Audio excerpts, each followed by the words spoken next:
Hi, everybody. Welcome. My name is Marcia Williams. You have joined the Healing Room. Tonight's topic is very near and dear to my heart because, as a therapist and a narcissistic abuse recovery coach, I have learned that setting boundaries with a narcissist is way different than what we know, than what we've learned boundaries are, and how they should be expressed and verbalized, and how they should be respected. It's very different in a relationship with a narcissist. So, welcome. I'm glad to see you all here. If this healing room resonates with you, please know that I am here every Monday night at 7 p.m. Eastern. And my goal is to share with you the most commonly asked questions that come to me through my practice of working with therapy clients and coaching clients who are in or have been in and are transitioning from a relationship with a narcissist. So if you're here, then likely that resonates with you and you know how devastating it can be. It's hard to recover from, it's hard to live in. I was married to a narcissist for 30 years. I've been divorced for 4 years. So I promise you, I know the challenges and I know what it takes to heal. Please go to my website, www.thepassagetopeace.com. I have so many services to offer you because it is my mission in life to use those 30 years plus my 21 years of practice as a therapist to help you heal. So, tonight we are talking about setting boundaries with a narcissist. Why is it so hard and why does it feel so bad? If you have tried to set a boundary with a narcissist, then you know firsthand, and I'm with you because I experienced it, narcissists do not respect boundaries. So I want you to drop questions in the chat, drop your comments in the chat, share with each other because everybody needs to know that we're not alone. You need to know you're not alone. And that's one of the reasons why I do this is because every time we come together, we are saying, I'm not the only one. You can even drop recap in the chat. And if you missed this or if you can't stay, I am going to send you a recap of this discussion because it is just that powerful. So hang in there with me. I will not keep you long. Let's talk about how do I set boundaries with a narcissist without feeling like a terrible person. Number one, let me tell you why we feel like a terrible person when we're setting boundaries. First and foremost, it is because they thrive on manipulating our emotions. And a narcissist is attracted to empathetic people such as you and me. So, because we are empathetic, we care about their feelings. And we know that narcissists capitalize on that. They use that against us.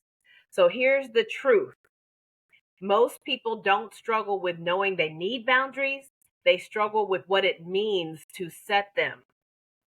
When we try to set boundaries with a narcissist, we are guilt tripped and we fear conflict and abandonment. So we shy off, we back off, we don't stand firm on our boundaries because the narcissist is using these tactics that feed into our fears and keep us quiet.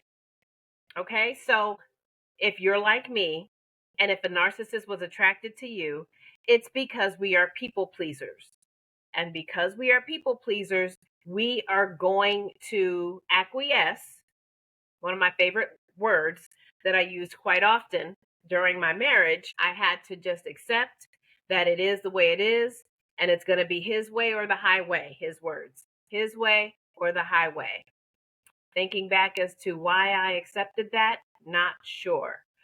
But I do know that my people pleasing, my need to make him happy, is what allowed me to accept the different forms of manipulation tactics that I experienced in my 30-year marriage to a narcissist. So the other thing is, we weren't taught how to say no. We were taught how to stay liked. Drop it in the chat if it resonates with you that either you are a people pleaser or you like or need external validation. And as hard as that is to admit or acknowledge, it is absolutely stage one in the healing journey, which I teach based on my own experience, the 5 stages of healing, which equal peace. Stage one is the paradigm shift.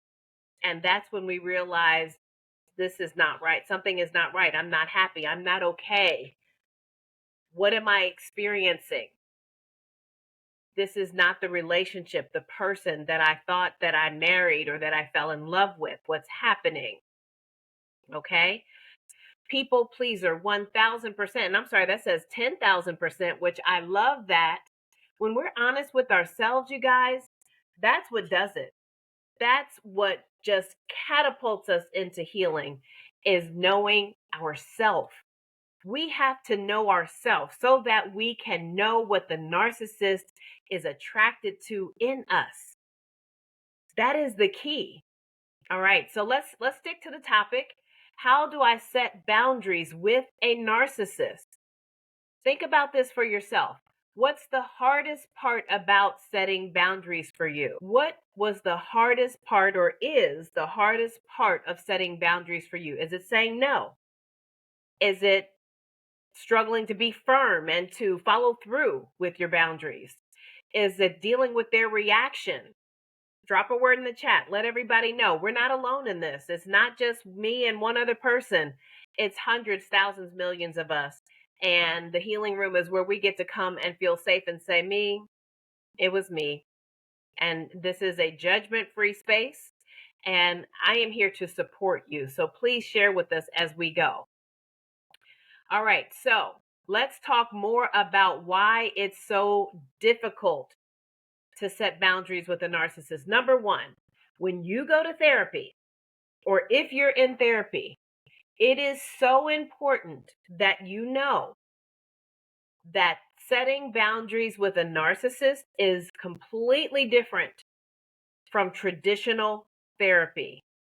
Traditional therapy, it's respected by emotionally healthy people. Narcissists see boundaries as a challenge to control you. It's a challenge to show us who's in control. This is why we have to acknowledge the type of relationship that we're in, because the same rules do not apply. Number two, narcissists don't view you as a separate person with rights. Woo, that's tough. Listen, they view you as an extension of themselves. And I promise you, I can attest to this because I accepted being an extension of him. I knew that everything I did was going to have an impact on who he was. So I was an extension of him, and they condition us. We are programmed to believe that we are an extension of them, which means what? We have no self. We have no identity. Our identity is dictated by them. This is not a space where boundaries are going to be respected. Third, when you set a boundary with a narcissist, it triggers a narcissistic injury. This leads to the manipulation, the abuse, which is the gaslighting, the rage, the guilt trips, or the silent treatment. Understand, when you uphold your boundary, there is a risk involved. There is a huge risk involved in upholding your boundary to a narcissist. So this is something that we have to be prepared for. We cannot expect to go into a conversation with a narcissist and set a boundary. What would that look like? I need you to not talk to me that way. I need you to respect my boundary. What that says to a narcissist, what that translates to is challenge. I bet you I won't. That's what they're saying.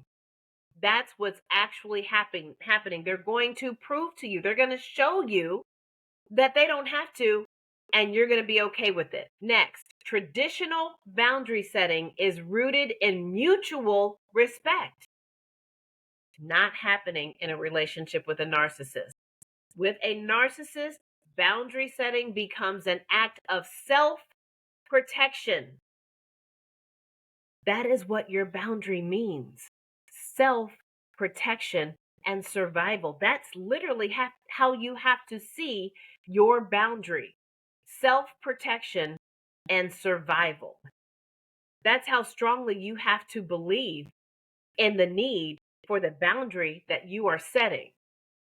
Lastly, setting boundaries with a narcissist often requires action, not negotiation.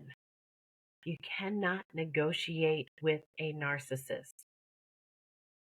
I'm sure you know this if you're in a relationship with a narcissist. You already know what I'm talking about. Narcissistic injury is a narcopath tantrum. It's a tantrum. And when they act out their tantrum, guess who's on the receiving end of that? So not only are we taking a risk by setting a boundary, you guys, we also then have to expect, plan, and prepare for the consequences of setting a boundary. Why we struggle to set boundaries with a narcissist. Number one, fawning.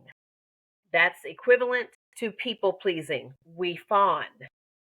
Okay, whatever I need to do to keep the peace. Fawn.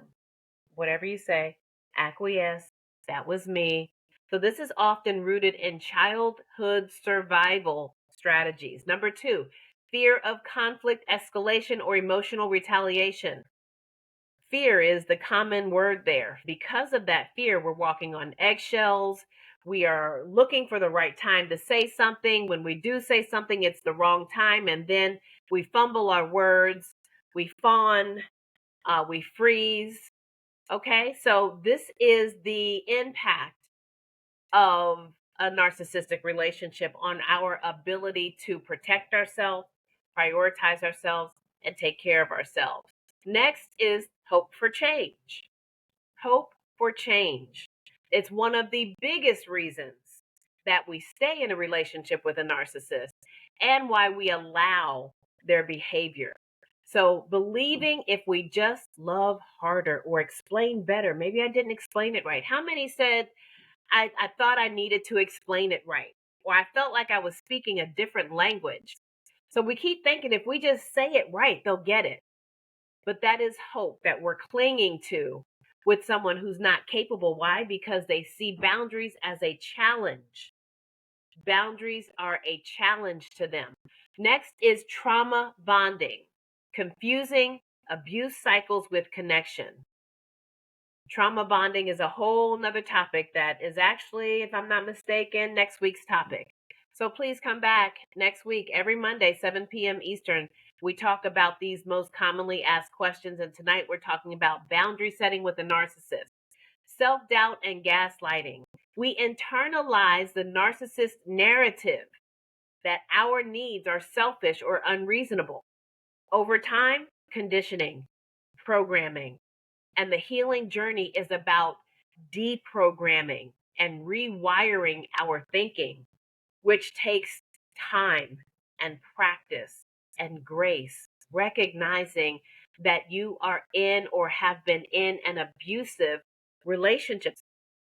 Okay, why is a narcissist attracted to people like us? We struggle to enforce our boundaries, and a narcissist loves that. It puts them in control, it makes them feel powerful, and we give them that power. So to a narcissist, empathy equals easy access. Can you believe that? Empathy equals easy access. Comment, I didn't even know what gaslighting was, but my narc is a Jedi Master. Aren't they all?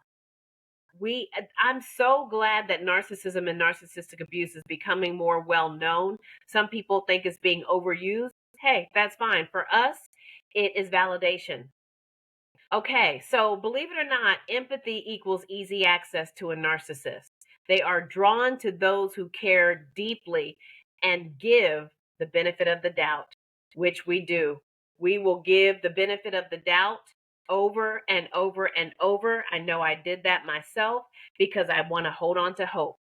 So, low or no boundaries equals supply. Can you believe? I keep saying that, but it's because it's just like, oh my gosh, if I had known this any of those 30 years, I promise, well, I say that now in hindsight, knowledge is key, awareness is key. So, you getting this information puts you ahead of the healing game, ahead of the recovery game, okay? You're in the game.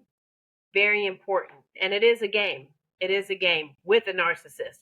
When you leave, then you are able to be in full control of your healing journey, which is beautiful. But your healing starts now. Even if you're still in the relationship, it starts now. Okay, so no boundaries equals supply. That's what narcissist sees. That's what they zero in on. The easier it is to manipulate, the more supply they receive. And what is that supply? Validation, attention, compliance, in my case, submission. I was very submissive. I was willing to do whatever it took to make him happy. I wanted my husband to be happy. And I assumed and believed and hoped that he wanted the same for me. But instead, what I learned was my happiness was contingent upon his approval, his acceptance, his love. And that meant it was conditional.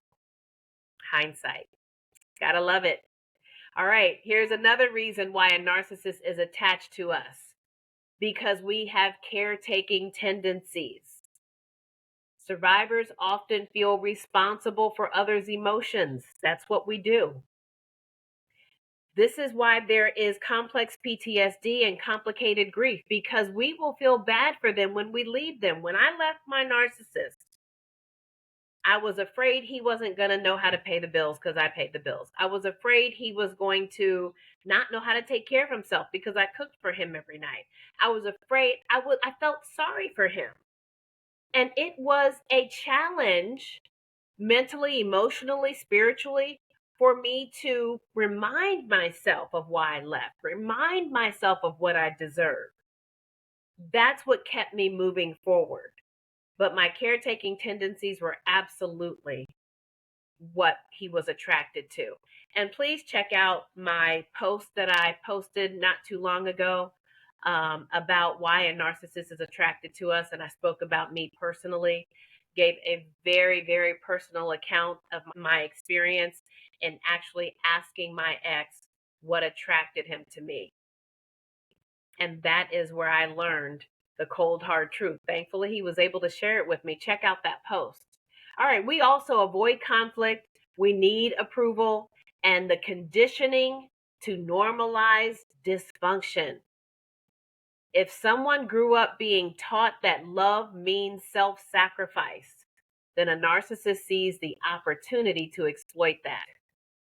That's what they do. They exploit our vulnerabilities, and that's what I talked about in my reel, is how he exploited my vulnerability. So I hope you will check that out if you haven't seen that.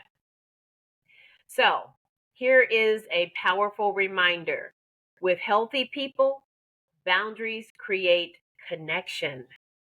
With narcissists, boundaries reveal character. I think that is so powerful and so important to know, because we struggle to accept that they are who they are. But they're showing us who they are every time they see our boundary as a challenge to show us who's boss. So this is what we are up against in a relationship with a narcissist. So here's the truth about boundaries. Here we go. Here is the secret sauce for boundaries. The key to a boundary with a narcissist is that the boundary is yours, not theirs. You own the boundary, and therefore you can protect it. What happens when you say, I need you to respect me? Like I said, they see it as challenge. I'm going to show you that I don't have to respect you, and you won't leave me.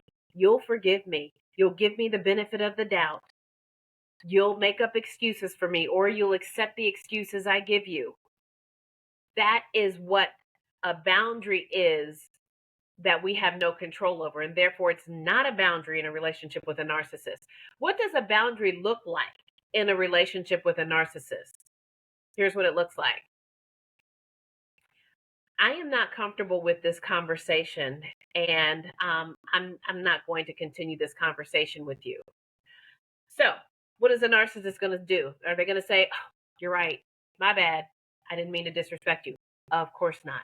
They're going to say, "Disrespect? Well, you disrespected me the last time you da da da. And when is the last time you've acknowledged my da da da da da?" You're going to hear something that's going to not only ignore your boundary, but now they've got it in the palm of their hand and they're doing this. Gone, boundary gone. And you're like, and now the engagement, you're engaging and you're having an argument about your boundary. Well, that's not a boundary. That's not a boundary. Here is what a boundary looks like. I'm not comfortable having this conversation, and I am going to need to remove myself. You ain't going nowhere.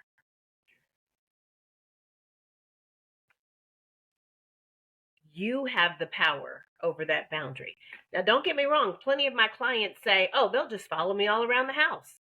I personally didn't have that issue, but my issue was on the other end of the pendulum. You ain't going nowhere. Don't walk away from me when I'm talking to you. Who you think you talking to? That's what I would get. Notice the neck. I can't help it. That's just how he sounds in my head. But the problem with sharing your boundary with them is that they can manipulate it. What if I didn't say anything? What if I said to myself, I am no longer going to engage in this conversation? Or what about my viral reel that says, I don't care? Saying it in your head. I don't care. I don't care.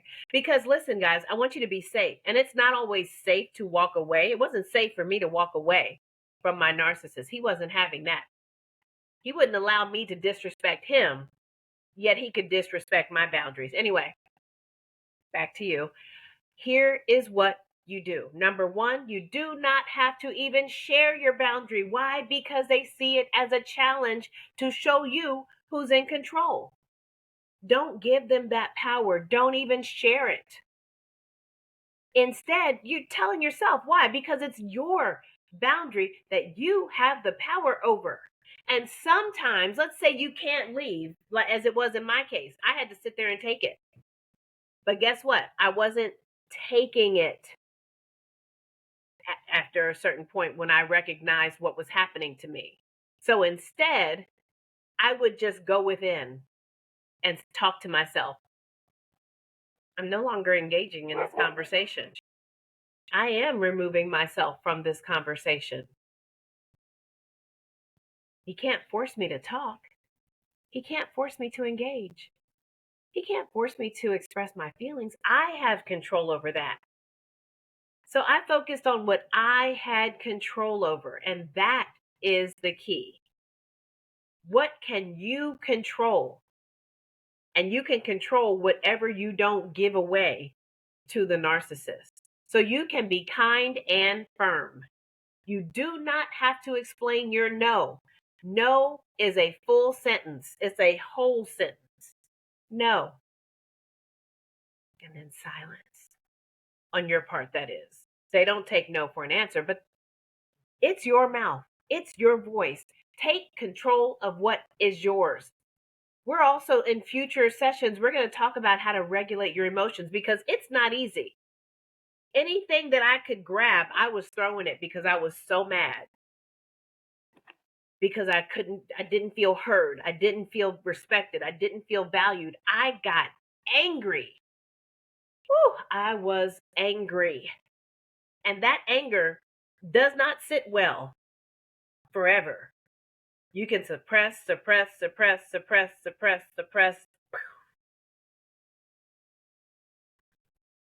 So let's avoid that. Let's avoid that. You have control over yourself. Yes, no is a full sentence. People being upset does not mean you were wrong. Boundary setting is not cruelty, it's safety. Go to my website, thepassagetopeace.com.